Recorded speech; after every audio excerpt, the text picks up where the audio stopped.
Welcome to Talking Pictures. My name is Christian Genzel. I'm a filmmaker and film journalist from Salzburg, Austria. Talking Pictures is a podcast series in which I talk to the people who made some of my favorite movies.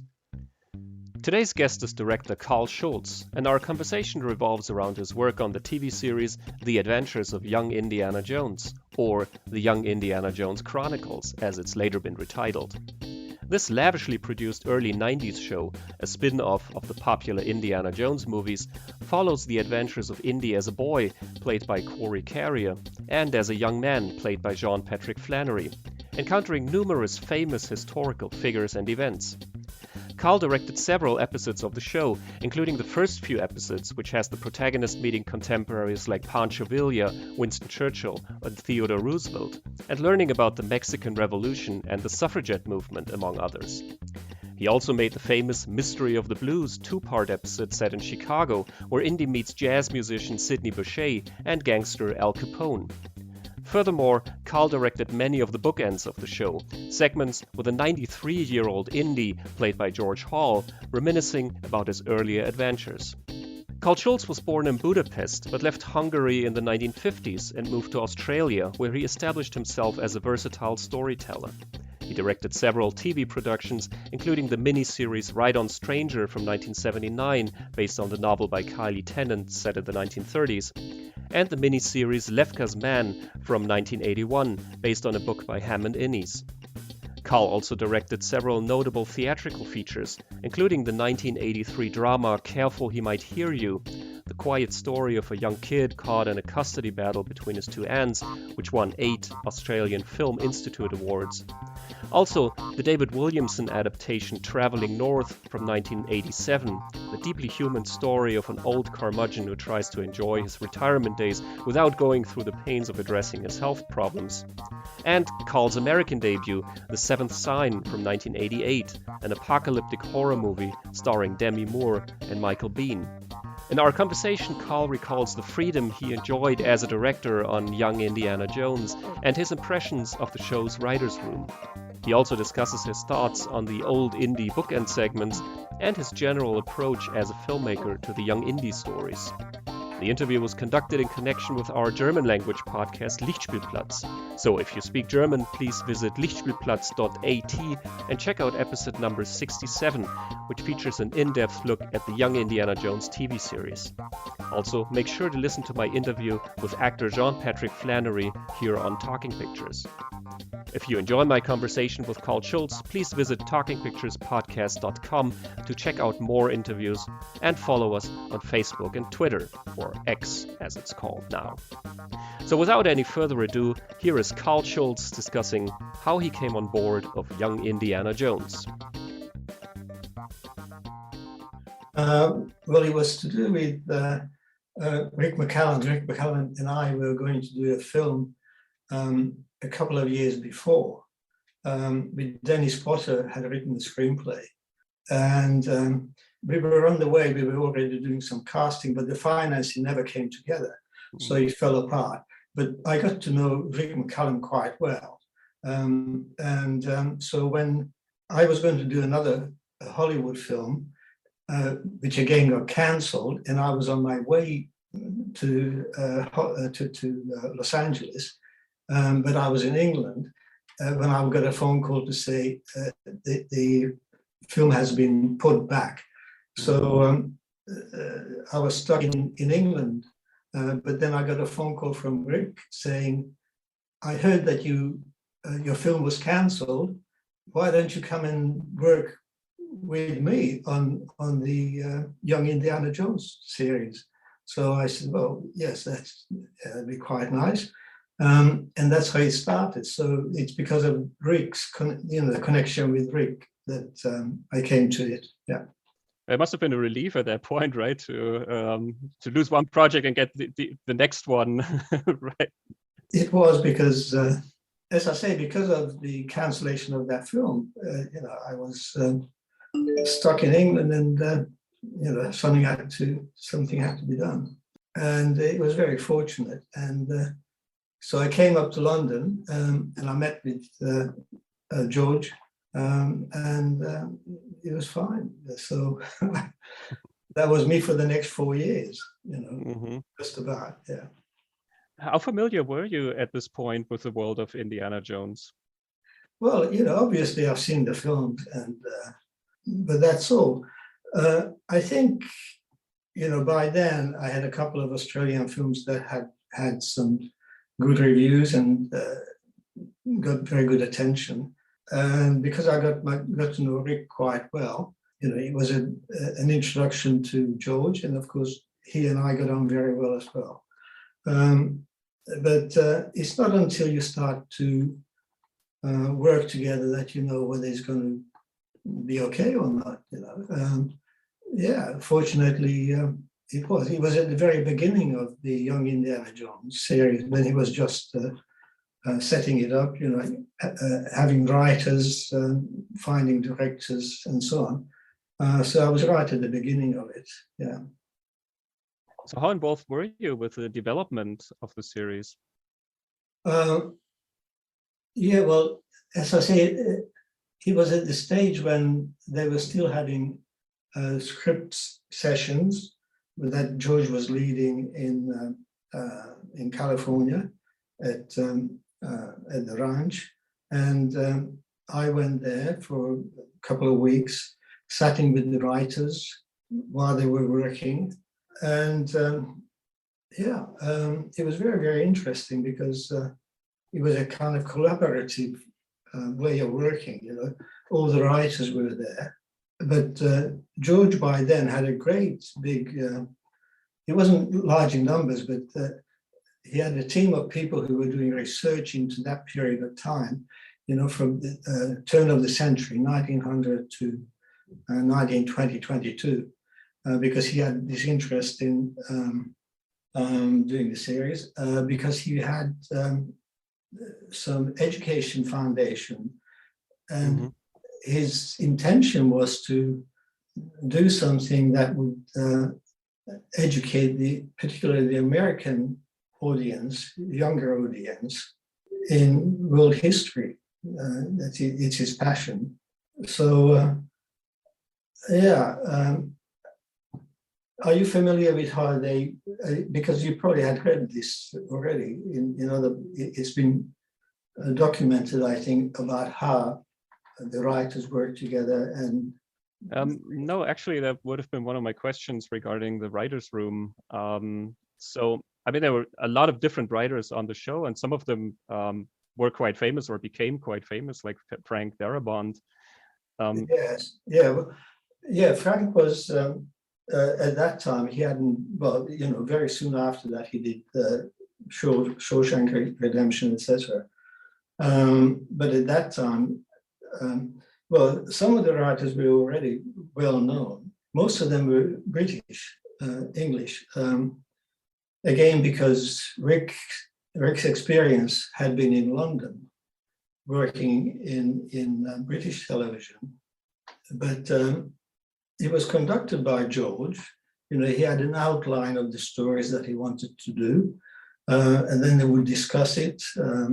And each day they would do an episode, going through it quite a lot of detail and a lot of various inputs coming from the various writers. And then the next day they would come back to it again, and this time they would make a very detailed account of what of what the episode was to be. And this went on for about 3 weeks, at the end of which the writers were asked to say which episodes they would like to do, which was,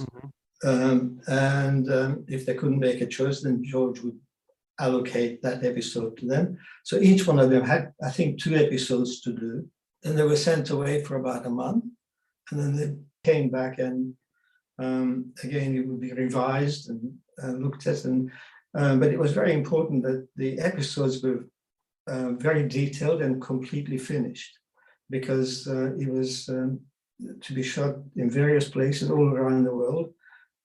It was centered from London. The main main production office was in London, and the crew was largely British. George is very meticulous and, about detail. So the scripts that we received were a true blueprint. There was very little. They were good. They were, obviously they worked. They were professional. Because the schedule was quite tight. The time that we had to do it and locations to go to. Yeah. So during that process, what were the elements that were important to you to bring to the series or to explore in the series? Well, on my first visit there, it was really just to observe, because the writers were the main contributors. So I sat in on these early discussions just to be familiar with it, to be more familiar with it. Mm-hmm. There were two directors at that time that were assigned to the series. The other guy was Jim O'Brien. He did a couple of quite successful British television series before. And he and I both attended these meetings. And then we did the first few episodes. Jim started the Egyptian episode, and I did the love story episode in Oxford with 18-year-old Indy, 20-year-old Indy. My involvement was really, as I say, at that point, just have my, observe and be part of it. I didn't actually have any great input into it other than talk to the writers. We were at Skywalker Ranch for a couple of weeks. I was there for a couple of weeks. And so you got to know them. And these are things that you talk about, which become part of the production somehow, your attitude to the storytelling. And it was fascinating, very interesting. Were you involved with the casting of the three indie actors? Because John mentioned that you were there during one of the tests, screen tests that you did. We were at that time doing screen tests for the young indie characters, and of course for the first couple of episodes that I did. Again, I was involved in the casting, like Elizabeth Hurley, who played the love interest in the London episode. But then once we started into the series, there was very little time to do casting. So the casting was done in London and in Los Angeles by casting agents, directors who would record, to take auditions, and then the tapes would be sent to us. It all had to be approved by George, of course, all the characters, all the main characters. Yes, I met with Tom Courtney in London before we went on location. So yes, I was involved with it when I could be involved with it. Yes. Mm-hmm. Once I was shooting, it was like there was very little time to do. And of course, the actors who came onto set, because of the quite thorough process that goes through auditions and the final approval by George, the actors that turned up on set were, fine. They knew what they had to do. And it was quite a very smooth operation. And of course, Rick McCallum is a great producer in the logistics of how things are to be. Now, throughout the series, there were many different directors involved, and many of the episodes really bear the stylistic handwriting of those directors. So I was curious how much freedom you had in setting up the episodes that you directed and really shaping the style of that series. Yes, well, I knew what had to be done because, it was defined, Indiana Jones. So you knew that you had to tell the story in that thing. That was the thing that was to be the Indiana Jones that was to come later. Mm-hmm. So you knew that that's what you were aiming towards in terms of style and storytelling. So, and I understood that, and it was defined quite well. So your interpretation of it is, mine or Billy August or Mark Newell or whoever is doing it. They bring their own experience to it, but I think mostly the framework is Indiana Jones and storytelling that is active and fast moving mostly. Although there's the education aspect that George was trying to do, which was a new element to it. And that was fine. But yes, I mean, I had total freedom. I had no problem with it at all. There was no interference. George would come on set sometimes, for a few days, and we would chat and talk about things. But no, he was very happy with what I was doing. And yeah, I think one of the things that, I did several episodes, and so did Simon Windsor. And of course, we both came from Australia. And I think we both worked in Australian television and feature films where we had a great amount of freedom.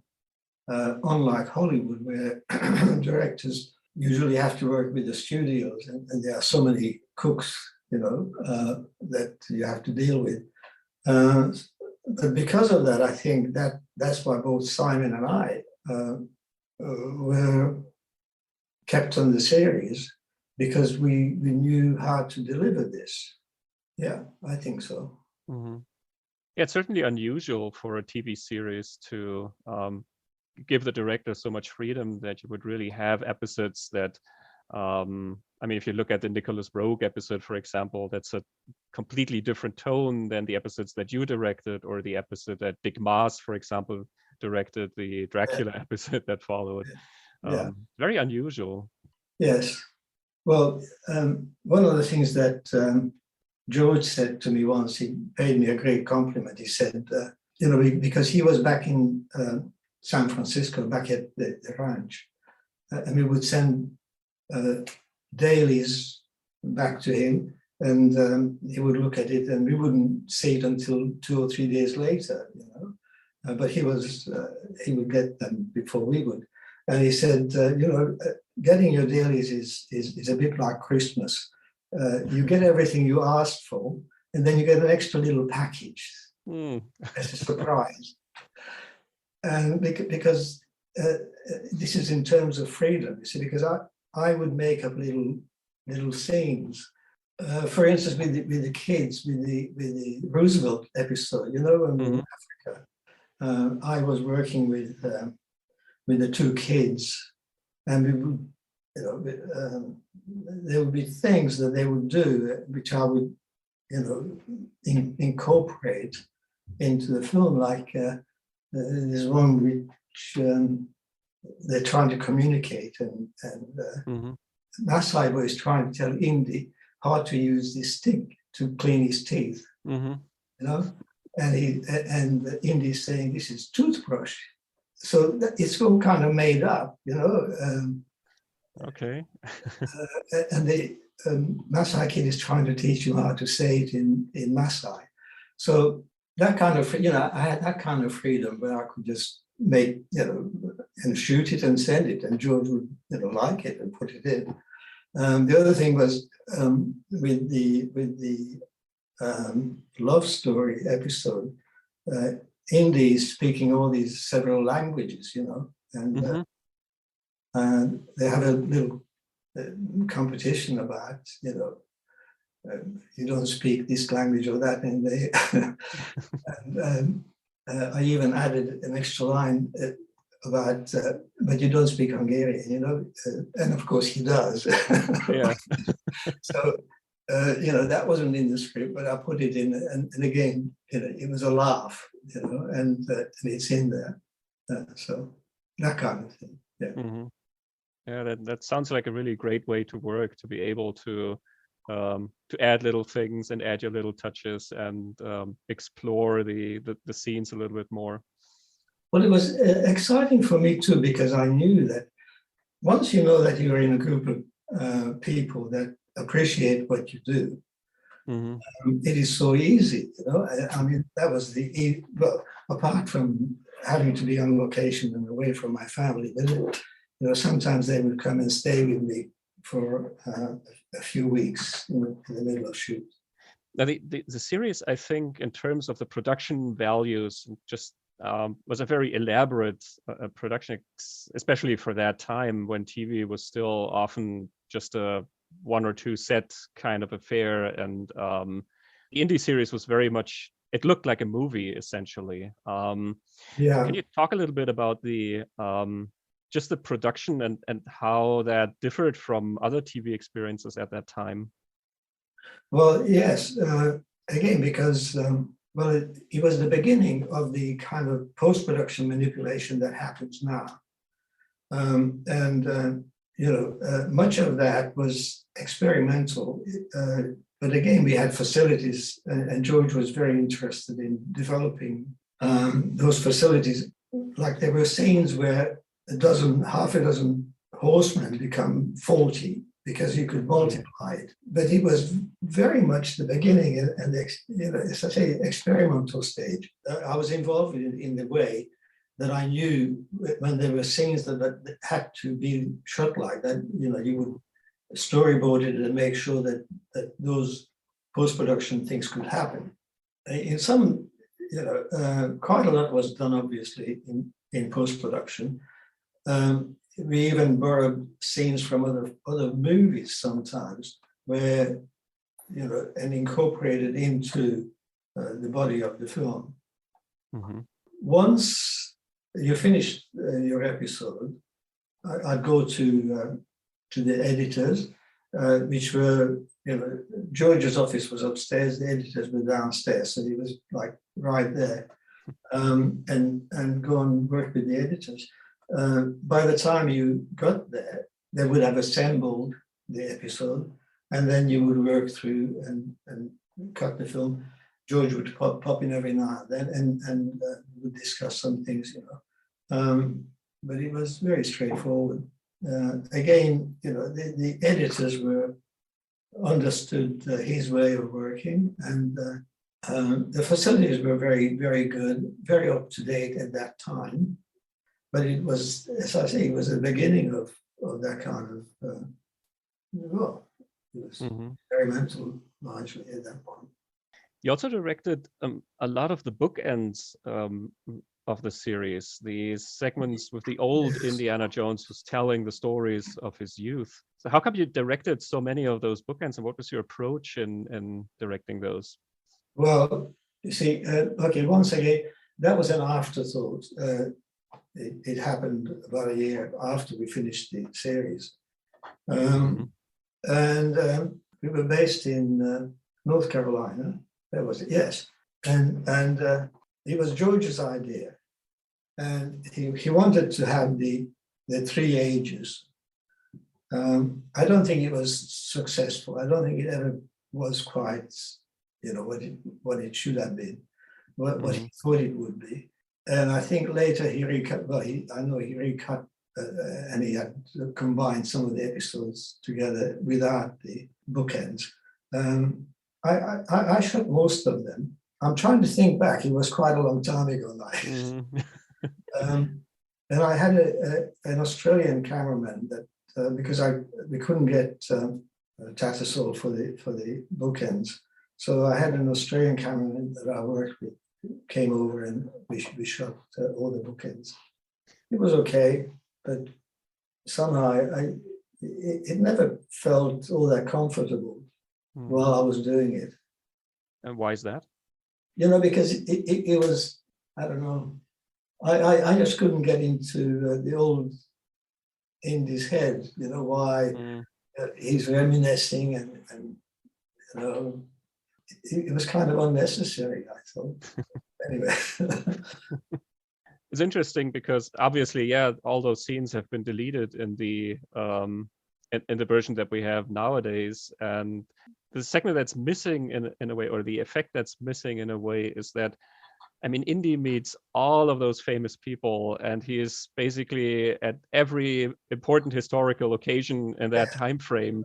And that slightly makes more sense if it's an old guy telling stories about himself. Yeah, well, that's what it is. Yes, yes. Yeah. That's, I think leave it alone. You've done it. You've done it.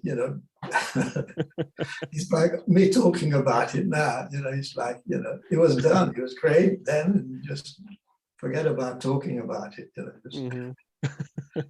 And of course, he had the makeup, and I don't know. It never felt good. It never felt right to me. What do you remember about George Hall, the actor who played the? Oh, he was a nice man. He was Canadian. Yeah, it was easy to work with. He knew his lines, because they were so brief. They were usually just one scene, like out in a restaurant, over. It was very simple. You could shoot it in half a day. Mm-hmm. Straightforward. I think we had just one day for each bookend to some of them were a bit more complicated, but it was very easy. And as I say, it was shot in North Carolina, in Wilmington. Mm-hmm. But the interesting thing was that historically, that Indiana Jones meets all these famous people, like in Chicago during the and the Sidney Bechet, and I loved shooting that episode, the jazz, and those musicians. I mean, I had Jeffrey Wright as the Sidney Bechet character. Again, he became quite famous after later. I mean, now he's very highly regarded, but at that time he was just an unknown character. But I liked working with him. But the local musicians, all the other band players were local people. They were Wilmington jazz musicians. They were laborers in the day and musicians at night. They were a wonderful bunch, And again, you see, some of that was improvised, some of the dialogue, and you could let them behave, like a bunch of black musicians, great. And it was kind of fortuitous that so many interesting people were in Chicago at that time. Yeah. Hemingway and of course, it was also the gangs and the Prohibition, and Louis Armstrong was there. I love shooting those jazz episodes, the scenes. Yeah, it's one of my favorite episodes actually, because I'm a huge jazz fan, and so just seeing the musicians on stage and those scenes where Bechet kind of teaches Indy how to play the saxophone and all that kind of stuff. That was just very, very just fun to watch. And wonderful. And the compose, again, choosing the music for it was very interesting because, again, I could do a bit of research into it, and the composer Joel McNeely did a great job, and we had great fun choosing some of the songs. The young woman who sings. The church scene, when they sing in the church choir, because with music, some of it has to be, of course, pre-recorded. So I have the music there at the time of shooting the scene. But we did it very efficiently. I mean, we didn't have any delays or any problems with it. And when I look at it now, I mean, I haven't looked at it now for a long time, but I'm surprised how much work there is, how much and how well it comes together. And I wonder, how did they do it, in such a short time? And the locations too, I love to shoot in real locations rather than on a film set. And some of those places, we would find places, like that, the jazz episode was shot in some kind of a cave. I think was it the kitchen, down in the basement where it was like a cave, and I thought, oh, this is fabulous. We put the jazz episode in here. But the production designers were very good. He had a very, very good British English Gavin production designer. Were you able to select the episodes that you shot? Was that from all the scripts that were there? Were you able to select the ones that you say, okay, this is something I'm interested in. This is something I'd like to do. He was just offered. He was like Rick would call and say, are you available to do, whatever. And you got to go to Spain or Almeria. So no, I didn't have a choice, but I was happy to do whatever they offered. I mean, it's quite a range when you look at all the episodes that you've done, just in terms of not just the settings, but just the tone of the story. I mean, the jazz episode is completely different from the Peacock's Eye episode, for example, which is much more of an adventure type story. Yes, yeah. Well, I mean, as a filmmaker, I'm interested in all kinds of things, but mostly, my work before was to do with a character. All the stories that I did in the past, or the ones that launched me onto the international scene, was because it was about people, about a story about a person, a child, or but then I'm also interested in storytelling in terms of keeping the audience interested. And I'm rather impatient in that. I have to get to the next. I don't want to linger on things. Sean told me that with all the directors that he's worked with, he admired your storytelling abilities the most. Just the way you set up the stories and told the stories of the characters.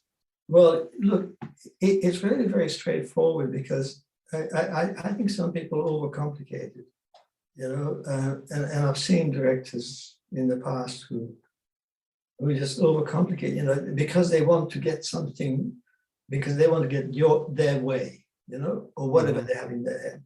And I don't think yes, I do want to get what I have in my mind, but it doesn't mean that I'm having got my eyes and ears open to see what's going to work here. So in that sense, it was a funny thing too.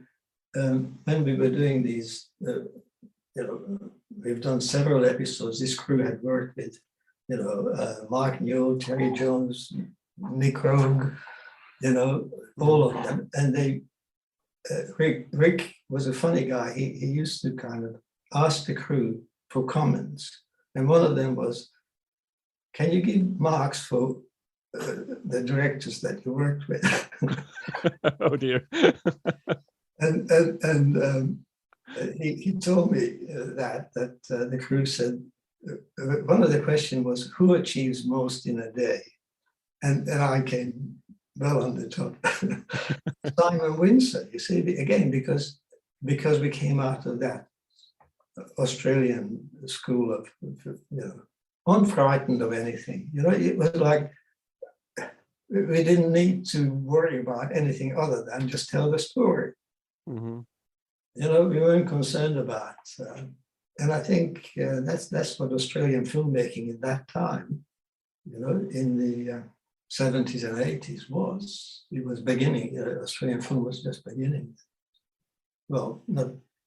Yes. So I think that's the root of it, where I come from. But interestingly, Frank Darabont, of course, he's Hungarian too, you see. Oh, really? I didn't know that. Yeah, because when we were at Skywalker, we would have. He went to America when he was quite young. He went to school in America, but his parents were. So it's interesting. The series has such an international mix, not just in terms of the stories and locations, but also the people who are involved. Yeah. And when you're talking about the Australian film industry, I was just thinking of something David Egby told me. I did an interview with him a while ago, and he said well, Australian cinematographers are the best cinematographers because they're so used to achieving so much with so little. And I kind of have a feeling that you could apply that not just to cinematographers, but the general film industry in Australia. Well, okay, so quite interestingly, a couple of cinematographers, well, three, John Seale and Dean Semler, I worked with in Australia. And well, we all came out of that filmmaking experience. We all of us worked for the ABC, which was the Australian Broadcasting Corporation, and I could see these guys then. We were young people then, and largely because of the success of Mad Max for Dean Semler and Careful He Might Hear You for John Seale, they were launched onto the international scene, and they were brilliant. I mean, I worked both with Dean Semler, and we loved. I did 2 long television series with Dean, with George Miller, the Mad Max people. And interestingly enough, this is a little side issue. With George Miller, after he did Mad Max, they made a lot of money. And then he wanted to, with his partner, producer, wanted to do Australian programs. And one was The Dismissal, which was the dismissal of the Australian government. And the other one was Bodyline, which was the cricketing series. I don't know if you know about this.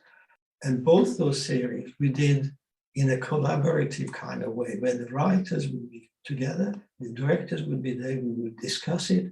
And it was a very similar way of working to what George does with us, with the Young Indy. So I was very familiar with that. So being involved from the conception of something, or the very beginnings of it, gives you a great sense of security, that you know where you are. And with that series too, we worked with Phil Noyce, was part of that, and George Miller. We were doing episodes of that series. Again, I did most of them. I was also wondering because I mean, I've seen several of your other films. How much some of them played into what you were doing on Young Indiana Jones. For example, I mean, you worked with Corey Carrier, who played the young kid, and as they always say, never work with kids, never work with animals. You had both in that segment. But I mean, I know you've worked with child actors before, and to great results with Bluefin and Careful He Might Hear You. So I was wondering how that experience, for example, played into Young Indiana Jones. Well, yeah. Have you seen Careful He Might Hear You? Yeah. Okay, well, that child, in casting that little boy, I think he was about 9, 10 at that time, 8, something like that, very, very young. But he was highly intelligent. And so it wasn't that he was able to act. It was that I could talk to him. And he understood with the young Indiana Jones character. Unfortunately, I think, well, he was okay, but only just okay, I think, because he was being trained by his parents, his father in particular, in between. He would, the night before they would rehearse, and he would come on set with all these preconceived, sillinesses that were kind of his parents' idea of what he should be doing. And it was impossible to undo it. So it was okay, but it's not what I would have chosen, So when I had them in the Kenya episode with the Maasai boy, I had him away from it. Well, his parents were still there somewhere, but I could manage that because we were making scenes up, because he was a performer, and I don't like perform. Well, I don't. That's not how I would cast. You see. So the idea is to find a child who's just that you think it understands and you can communicate with. It's less about performing and putting on, and that's what Corey was doing. He would trot out and do certain things that he was told by his parents to do. And they were cute, but I don't need cute. Anyway, but with any kind of casting, once you have an actor, your ability to move it this way or that way as a director is limited, and you shouldn't want to push him. You can't. So if you have a good cast, it's great. You don't have to do very much at all. If you don't have a good cast, then you have to fiddle and shoot around it and do it in editing and so on. Did you do a lot of rehearsing? Did you do, I don't know, a lot of preparation work with the actors in terms of their characters? In the early episodes, yes, like for instance with Sean and Elizabeth Hurley, I had time because we were just setting up and I had a couple of weeks. And also trying to find out just exactly where they are, the first few episodes, with Sean. And you have to give it time to find themselves. But then once we were in production, episode after episode, there was very little time for rehearsal. I will always have a read through or have sometimes instead of rehearsing the actors, it's better just to have the actor talk to you for a couple of hours. And they can, you talk to them that way. Because I like the spontaneity of them just coming together, and I want to shoot the very first exchanges rather than, later in the rehearsals. So yeah, I mean, some things need rehearsings, but we didn't have much time to rehearse that. You would virtually rehearse on the set, and even that, if the camera was ready, I would just shoot the rehearsal. And I always shoot a master shot. And again, George said, that's great, because whatever goes wrong, at least you can always come back to that, It doesn't matter what happens, you just shoot the master. And then you go and shoot all the other bits and to fix it. One of the actors also who was in several of the episodes that you shot was Ronnie Couture, who played Remy, the Yes. best friend of Indiana Jones. What do you remember about him? Well, he was, unfortunately, he was a very big man, and he found it very difficult to do some of the things, Oh, he was lovely. He was a lovely guy, pleasant. He was fine. He practiced his lines, made sure that he could say them without any problem. But because his language was French and Belgian, he would get the script and rehearse it by himself in the bathroom for days before, and then he would come out with it, and it would be always the same. If you did 15 takes, it would be exactly the same, which was great. It was fine, but because of his size, poor Remy, he found it difficult because some of it. I was shooting in Prague, one of the last day of the war, and there were these trenches and bomb craters, and he had to run. And of course, because you need coverage, in those scenes you have to do it several times because you haven't got enough cameras to cover everything. So he was absolutely knackered, poor man. And then I remember going to dinner with him, and I said, "Well, how are you? How are you feeling?" And he said, "Well, yes." And then he said to me in French that at all this time, my mother thinks that I'm having fun. That French saying? There's a great development between Indy and Remy at the end of The Peacock's Eye, where Remy is really, he wants to go on looking for the diamond, and Indy sort of realizes that it's not what he's what he wants to spend his life doing.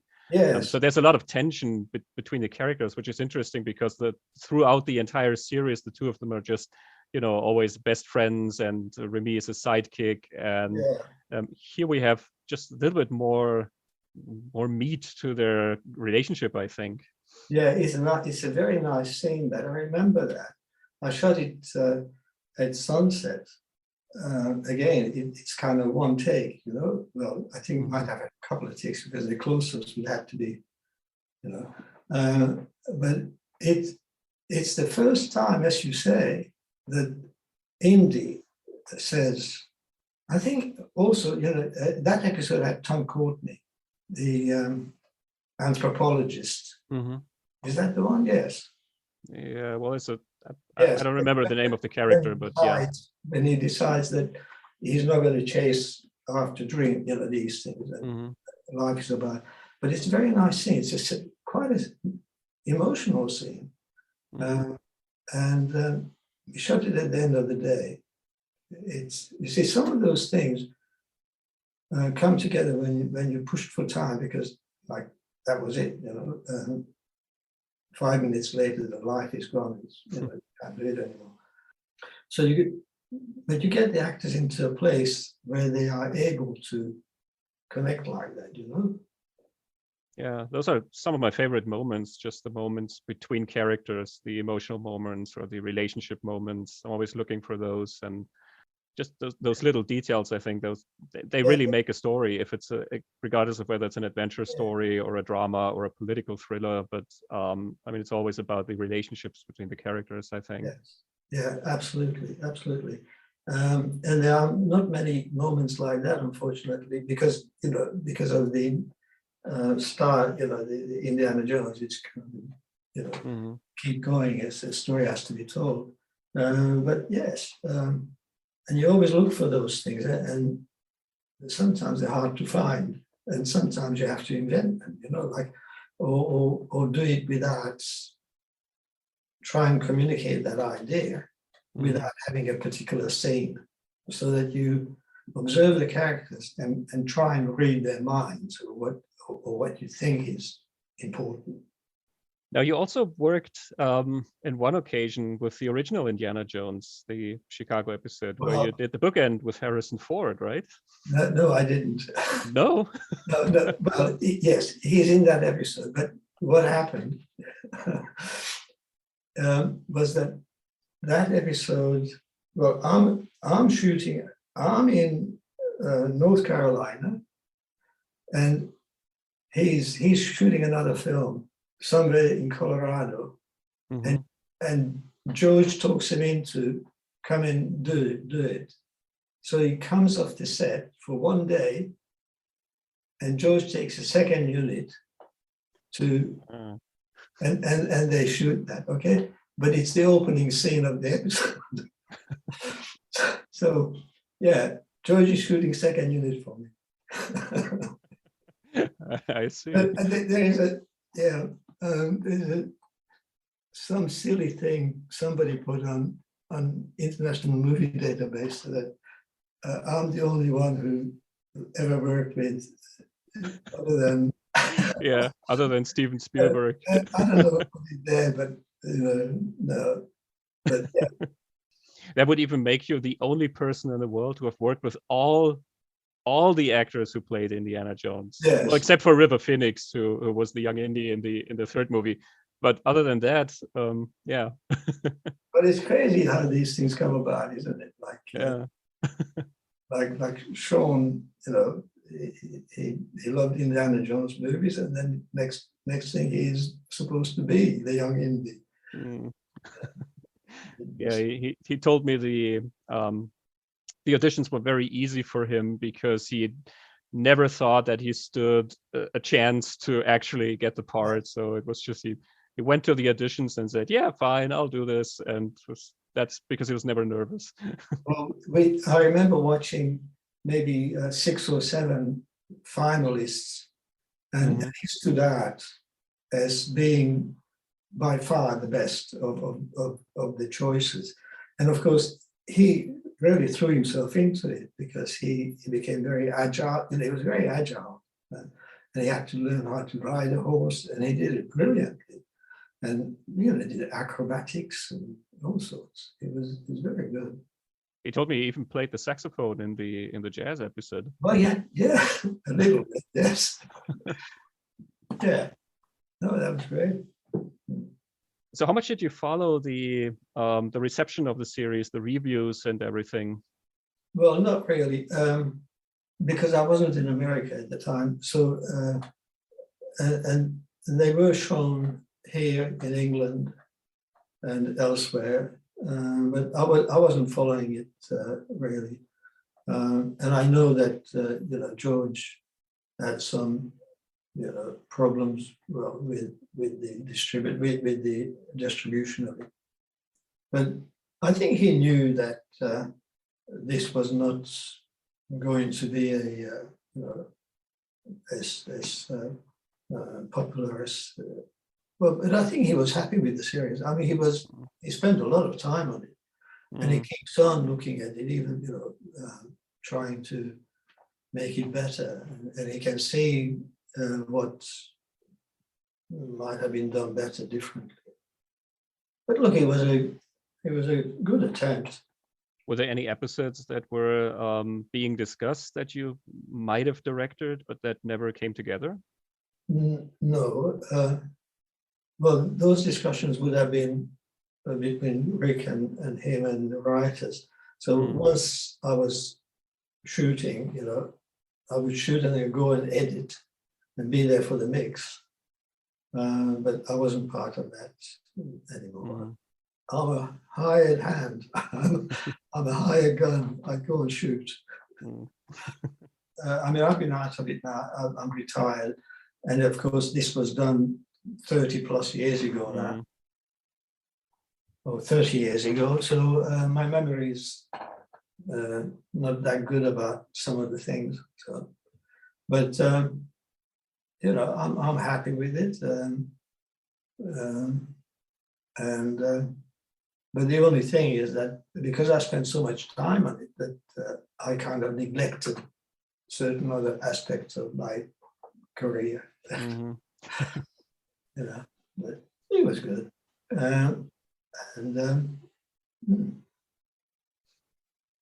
Yeah. I mean, you did do a couple of movies afterwards, but then I think around the year 2000, you retired, right? I was out of it and not there to follow it. But it's okay, it's fine. I wasn't terribly ambitious about those things. I see. It's quite unusual for a director, I must say. Well, I think we are what we are. We are, and it's very nice to succeed in things or to do things. I love doing it. I love being part of it, and it's very hard to stop not to do it, because then your whole life is different. It's, but as far as ambition, my ambition was just to make something good, and I did that, and I'm satisfied with that. I wish I had more, but that's reality. Yeah. Did you miss it from time to time, directing? Yeah, well, you see, I tried to make some things even just 3-4 years ago. I mean, now I'm 83, 84, very soon. So I think it would not be. But the thing is, well, things have changed, and style of storytelling has changed, but certain things are always the same. The human stories, and I know that I could do that. But audience tastes change, and but I watch some certain things that are very, very good on television. Some of the European series are very good. And yeah, I admire it. But, you know, how good some of them are. Yeah. So I miss it, but yeah, I don't have to get up at 4 o'clock in the morning at least. Yeah.